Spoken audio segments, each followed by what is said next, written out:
Before you spend thousands of dollars and years of your life chasing a college degree, you need to hear this. Not all degrees are created equal. Some can set you back financially for decades with little to no return on investment. Today, I'm going to walk you through the top 5 most useless college degrees with the worst ROI. If you want to save yourself from drowning in student debt while working a low-paying job, stay with me until the end. And before we dive in, don't forget to hit that subscribe button, turn on notifications, and join our community so you never miss out on the truth schools and career counselors won't tell you. In today's world, higher education is often seen as the golden ticket to success. Parents push their kids to go to college, society glorifies degrees, and institutions promise that walking across a stage in a cap and gown will unlock opportunities. But here's the raw truth: not all degrees are worth the time, money, or effort. Some degrees leave students drowning in debt with salaries that barely cover rent. In fact, millions of graduates discover too late that their degree, though prestigious sounding on paper, offers the worst return on investment possible. They spend 4 to 6 years studying, racking up student loans, and end up in jobs that don't even require a degree. Today, I'm exposing the top 5 most useless college degrees with the worst ROI, backed by real stories and hard truths that universities don't want you to know. Let's start with the first degree on the list: fine arts. At first glance, it sounds romantic. A fine arts degree promises to nurture creativity, open the door to the art world, and allow students to live their passion. You picture galleries, exhibitions, international acclaim, and financial freedom as a celebrated artist. But reality paints a much darker picture. The average fine arts graduate leaves school with a mountain of debt and very limited career opportunities. Most fine arts jobs are extremely competitive, oversaturated, and pay very little. A 22-year-old fresh graduate can spend years submitting portfolios, only to land freelance gigs that barely cover groceries. The degree doesn't guarantee talent will be recognized, nor does it prepare students for the business side of art. While a handful of artists find success, the vast majority are left underpaid and overqualified for jobs they never imagined doing. Picture Sarah, a real graduate from New York. She took out $80,000 in student loans to chase her dream of becoming a gallery artist. Fast forward 5 years after graduation, she's working part-time at a coffee shop, freelancing in graphic design, and struggling to make her monthly loan payments. Her art is still her passion, but the reality is that the ROI on her fine arts degree is shockingly low. Now let's move to degree number 2, culinary arts. Food is love, food is culture, food is passion. Many young students dream of becoming world-class chefs after being inspired by cooking shows and celebrity chefs. Culinary school sells the dream of Michelin stars, glamorous kitchens, and global opportunities. But the harsh reality hits fast. Culinary school tuition is shockingly high, often rivaling that of traditional universities. Yet, the starting salaries for culinary graduates are abysmally low. Many chefs begin their careers making just above minimum wage, working brutal hours in hot kitchens with little work-life balance. The ROI is devastating: high debt combined with a paycheck that doesn't grow fast enough. Unlike other professions, experience and networking matter far more than a formal culinary degree. In fact, many successful chefs admit they never went to culinary school. They simply worked their way up from dishwashing to the line, then to head chef. Let's take the story of Daniel. He attended one of the top culinary schools in the country, spending over $60,000 in tuition. After graduation, he landed his first restaurant job, at just $14 an hour. Meanwhile, his coworker, who never went to culinary school, was earning the same pay. Today, Daniel regrets the debt, saying he could have gained the same experience by working directly in kitchens. The return on investment for culinary degrees, therefore, is painfully low. Next, we have degree number 3, hospitality and tourism. At first, this field seems glamorous. Imagine traveling, working in luxury hotels, or managing global resorts. Universities pitch it as a ticket to an exciting lifestyle where every day feels like a vacation. But here's the reality: the hospitality industry is incredibly unstable. It's one of the first sectors to collapse during economic downturns, pandemics, or global crises. Many hospitality graduates face unstable work, seasonal layoffs, and salaries that don't justify the years of education. Furthermore, many jobs in this industry don't even require a degree. Employers often value experience far more than a diploma. Someone who starts as a hotel receptionist and works their way up can achieve the same position as someone with a $100,000 degree in hospitality management. Consider Maria's story. She graduated with a degree in tourism management, fueled by dreams of working for luxury cruise lines.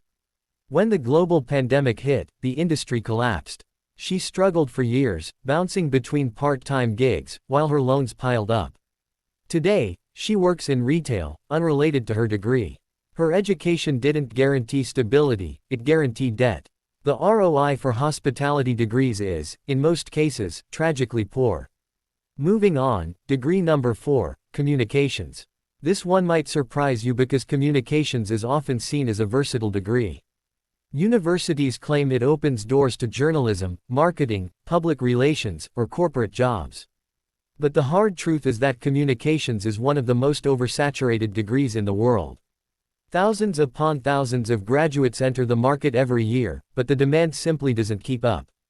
Worse, many communications jobs don't require a degree at all. Employers often hire candidates with skills, portfolios, or real-world experience instead of a diploma.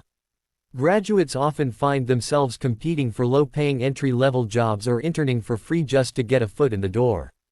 Take the story of Jason. He earned his degree in communications, hoping to become a media consultant. But he quickly discovered that his peers, who didn't even have degrees but knew digital marketing, SEO, and social media, were landing better-paying jobs. He realized too late that self-taught skills in the digital world outweighed his expensive degree. Today, he works in customer service, using less than half of what he studied. The ROI for communications, unless paired with hard technical skills, is brutally low. Finally, we reach degree number 5, criminal justice. Many students enroll in criminal justice programs with noble aspirations. They want to become detectives, work in law enforcement, or even serve as federal agents.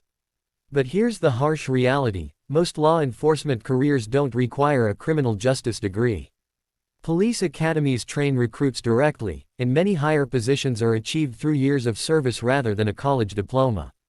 Students who invest tens of thousands of dollars in a criminal justice degree often end up with the same jobs they could have obtained without it. Worse still, the degree rarely guarantees advancement, and the salaries aren't high enough to justify the cost. Consider Angela. She spent 4 years studying criminal justice, with the hope of joining the FBI.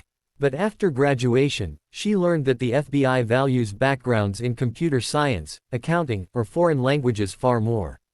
Her degree didn't give her the competitive edge she thought it would. Today, she works as a security guard, still paying off her loans. Criminal justice degrees, though meaningful in theory, offer one of the lowest returns on investment. Now, here's the shocking truth that ties all these degrees together: passion doesn't always pay the bills. Fine arts, culinary arts, hospitality, communications, and criminal justice all sound appealing on paper. They promise creativity, travel, glamour, and purpose. But the financial reality is harsh. These degrees often leave graduates underpaid, underemployed, and buried in debt. Universities push them because tuition dollars fuel their system, but students pay the price for decades. The true measure of a degree isn't just how it makes you feel, but how it supports your financial future. And these 5 degrees consistently rank among the worst when it comes to ROI. So what should students do instead? First, understand that the job market values skills over diplomas. Technology, healthcare, engineering, and finance degrees consistently offer the highest returns. But beyond that, many skills can be self-taught through online courses, apprenticeships, or certifications at a fraction of the cost of a college degree. Digital marketing, coding, design, data analysis, these are fields where skills are king. Employers want to see results, not just a diploma. The truth is, avoiding student debt and focusing on practical, in-demand skills can put you years ahead financially compared to peers with low ROI degrees. Imagine 2 students. One spends $100,000 in 4 years on a fine arts degree. The other spends $1,000 on online courses and builds a freelance portfolio in digital design.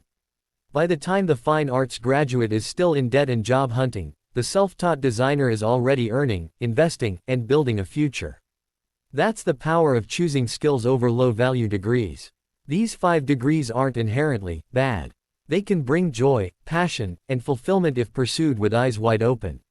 But if financial stability and ROI matter, these degrees will almost certainly lead to disappointment. And that's the truth most institutions won't tell you. If you found this eye-opening, don't let this message stop here. Too many students are walking blind into debt traps, wasting years of their lives chasing degrees that don't pay back. Share this video with a friend, a sibling, or anyone considering college. You might just save them from financial disaster. And remember, knowledge is power, but applied knowledge is freedom. Hit that like button, drop your thoughts in the comments, and subscribe for more unfiltered truths that schools and career counselors will never tell you. Don't just chase a degree, chase your future.